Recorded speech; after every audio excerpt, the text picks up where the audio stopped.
She was carrying 34 passengers and cargo, including provisions and pay for the soldiers on Fort Mackinac. Then, on December 7, 1854, during a blizzard and before the Westmoreland could ever reach Fort Mackinac, she sprung a leak in one of her steam pumps.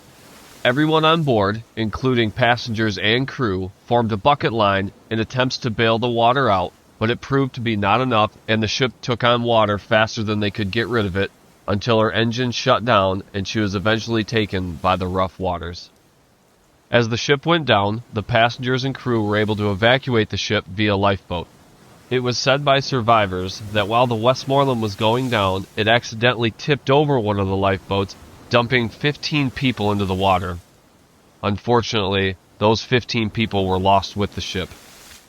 The remaining survivors worked their way towards land, but unfortunately, yet another 2 people passed away when the lifeboat crashed up on shore. The remaining 17 were now stranded on land and forced to walk 40 miles to the nearest town. What made this even more difficult was the fact that this was all during a northern Michigan blizzard. 20 years after it sunk, Paul Pelkey, the first mate of the Westmoreland when she went down, returned to look for the ship.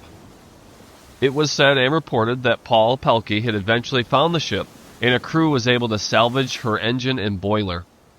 It wasn't for another 60 years until another group went out to look for the Westmoreland.